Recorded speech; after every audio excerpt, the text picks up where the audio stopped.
நீங்கள் வீடியோ என்ன பார்க்க போகிறேன்னா 7 கிரிக்கெட் ஸ்வைப்பில் விக்கெட் எப்படி எடுக்குதுன்னு கஷ்டப்பட்டு இருப்பீங்க.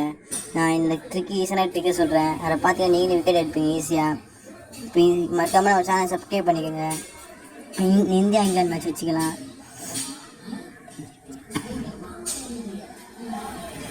அதுக்கப்புறம் டிஃபிகல்ட் ஈஸி வச்சுக்கோங்க.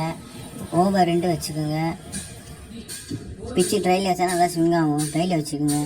இப்போ வாங்க உள்ள போகலாம். நான் ஒரு ஈஸியான ட்ரிக்கை சொல்கிறேன். பிளேயிங் லெவலில் மெயினாக பும்ரா தூங்க. பும்ரா வச்சு நம்ம அதிக விக்கெட் எடுப்போம். நான் ஒரு ட்ரிக்கும் பார்த்து பாருங்கள்.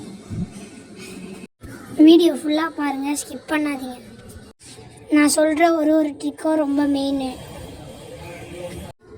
ஃபுல்லாக பாருங்கள், ஸ்கிப் பண்ணாத. ஐயோ அதுங்க கை பட்டிச்சு தெரியாமல்.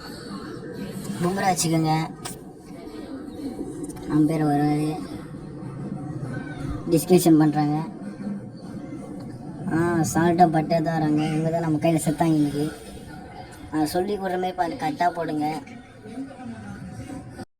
பால் கரெக்டாக ஸ்லாட்டில் வைங்க. அப்போ தான் பால் நல்லா ஸ்விங் ஆகும். இன்ஸ்விங்கில் வச்சுக்கோங்க. சின்ன மிஸ்டேக் கூட பண்ணாதீங்க. நீங்கள் ஒரு சின்ன மிஸ்டேக் பண்ணால் கூட 6 அடிச்சிருவாங்க உங்கள் பாலை. மறக்காமல் நம்ம சேனலை சப்ஸ்கிரைப் பண்ணுறேங்க, ஷேர் பண்ணுறேங்க. உங்கள் ஃப்ரெண்ட்ஸுக்கு ஷேர் கூப்பிட்டு நீங்களே பார்த்துருப்பீங்க எப்படி விக்கெட் வந்ததுன்னு. ஒன்றும் அவ்வளோ பெரிய விஷயம் இல்லை. பால் ஸ்பீடு மட்டும் மாற்றி மாற்றி போடுங்க. இப்போ பேரிஸ்டோ வராரு.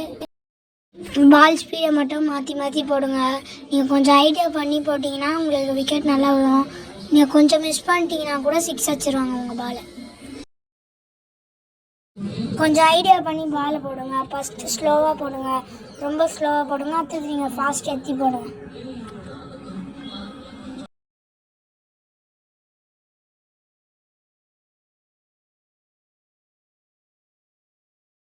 இப்போ பாருங்க போடுறேன். அடிப்பாங்க சொல்ல முடியாது. திடீர்னு பாலை தூக்கி கூட அடிச்சிருவாங்க.